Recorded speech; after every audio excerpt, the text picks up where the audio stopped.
Trump versus Clinton. The first face-to-face showdown is finally here. And Newsmax TV has got it covered with live expert analysis. Watch our special presidential debate coverage on Monday beginning at 8 p.m. Eastern. Watch it with the Newsmax app.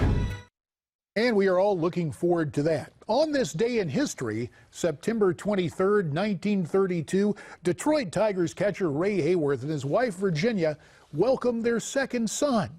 He's now known as John David Hayworth Sr. because I'm the junior. Happy 84th birthday, Dad.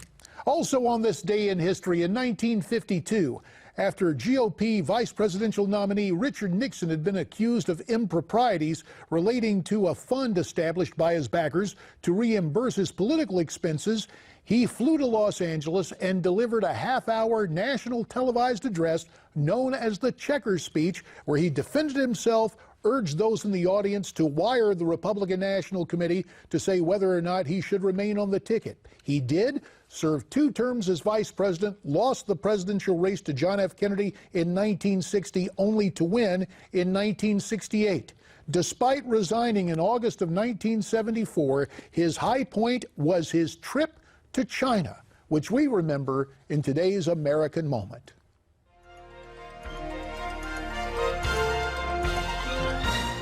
His presidency was one of the most vexing in American history. Mention the name Richard Milhous Nixon, and some will always remember him as the president who resigned over Watergate.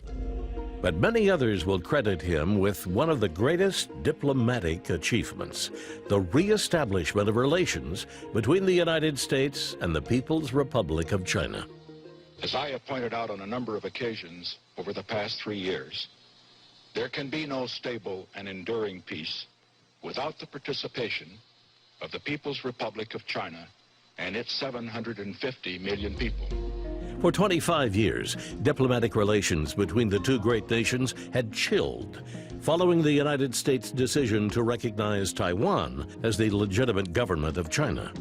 President Nixon and his then National Security Advisor, Dr. Henry Kissinger, reached out to his communist adversary to change that.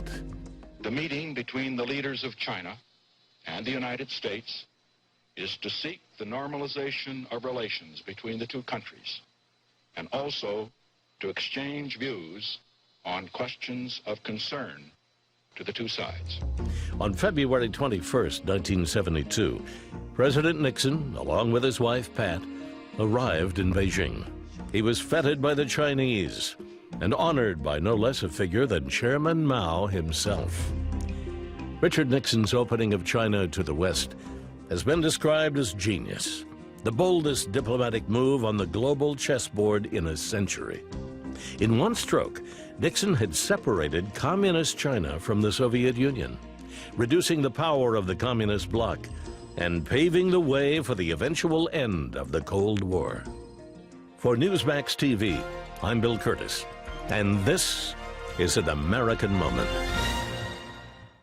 And from history to the here and now, it is time for The Wire, our popular feature at Newsmax.com. We now take and we bring once again to television, as I am joined here at the anchor desk by Miranda Kahn and Ed Berliner. And the first story tonight, gang, comes from Ohio, where a county chairman for Donald Trump's campaign has resigned. Her name is Kathy Miller, and apparently this is what got her in trouble.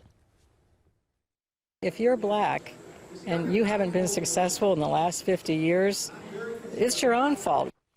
Yesterday, Mrs. Miller apologized for her remarks, calling them inappropriate. Today, she's no longer serving with the Trump campaign. Shocker. Totally shocked. Maybe we should rename this segment as You're Not Helping. What was she thinking? Well, she was talking to a British reporter and she went on a riff. Yes. And it's always a good thing to expose an intellectual Neanderthal and get him right out in the open. The good thing about it was the Trump campaign got rid of her immediately, asked her to get out. That's the right thing to do. But it leaves people to wonder how anybody could be, quite frankly, this vacuous in their use of brain cells to even think that something like this could be true. And the one rule in politics is this: If you're not helping your candidate, you're hurting them, and so it's time to go, and that's what Mrs. Miller did. Now, we move on to New York, where this morning authorities reopened a terminal at LaGuardia Airport after an abandoned vehicle prompted evacuation. According to our website, Newsmax.com, around 11 p.m. Last evening, a car was left unattended with its doors open, prompting a lockdown. But eventually, nothing suspicious was found, and the SUV was towed away. Ed, you're our native New Yorker. Your take on this? I'm shocked, first of all, that they could actually tell the difference between the other cars parked around LaGuardia Airport and the terminals and something that was abandoned. Because, quite frankly, they've been there for 20 or 30 years. It's the worst airport in the metropolitan area. Everybody knows this happens all the time. But to this instance right here, this is the normal, J.D. and Miranda. We know this. I agree with Anytime this happens now, you are going to have a greater police presence. You're going to have to look at every single thing, every single second, because you and I both know the terrorists want nothing more than to blow up something in New York. It makes a huge hit. Yeah, I mean, I think I could see why people could think that they were overreacting, but in light of what just happened in New York and New Jersey with these pipe bombs, how can you expect them not to react that way? And it was not breaking news. You notice that? That's the whole thing. People didn't go nuts when this happened right away. You didn't see the networks breaking in. Why? We see it now every single day. It's becoming a part of our life. Shudder to think this is the new normal, and yet this is where we are, and also it is best to err on the side of caution. That's done, we understand it, and now we move on to the West Coast, where LA officials are investigating actor Brad Pitt on an allegation of child abuse. And once again, according to our website, he has lawyered up.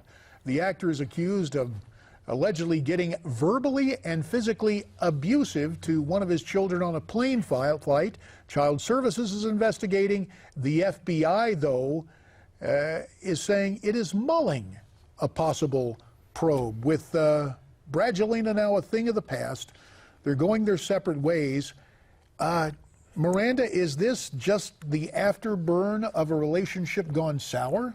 Well, first of all, if you thought Brexit was a big deal, this is huge. People are talking about it a lot. Why? I don't know. But the allegations, of course, I don't want to make light of that because that is serious.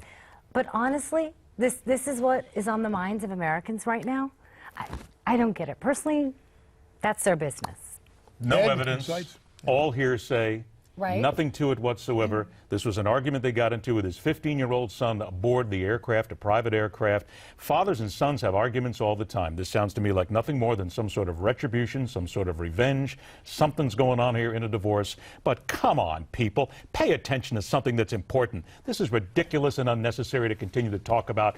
Let's wait. If you got evidence, let's talk about it. Otherwise, this is all just well, smoke. the only reason the FBI is investigating is because they were in flight. Right, because they were in flight in an international flight, technically, so they have to. Sure, look into it, but stop. There's nothing here at this point. And yet, what happens on The Wire, the story's trending that people have an interest in. Even my own mother was talking about it. So. Well, see, now, mine were not. Okay, Thank goodness. Right, I know. I was shocked. And it's interesting, though, Ed, you talk about the fact that fathers and sons can have their spats. I don't remember anything that got that tough with my dad now that today is his 84th Seriously? birthday. Really? Come on, JD. What I remember, no. What I remember was one day coming back from Scouts, and for some reason we got into like an impromptu wrestling match, not the kind of wrestling you see on TV, but that was kind of the whole primal male thing about I'm getting bigger, I'm getting stronger, all done in love and fun.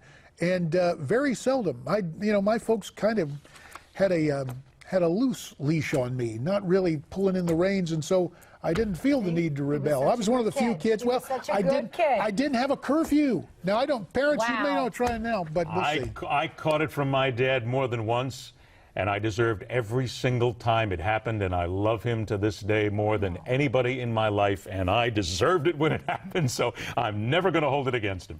Now it can be told. And my daddy, I love him to death too, and I'm so happy to wish him here on this day in history a very happy 84th birthday. Monday, American Talks Live will move to a new time that one day only at 5 to make way for our debate special at 8. That's Monday. We'll see you then.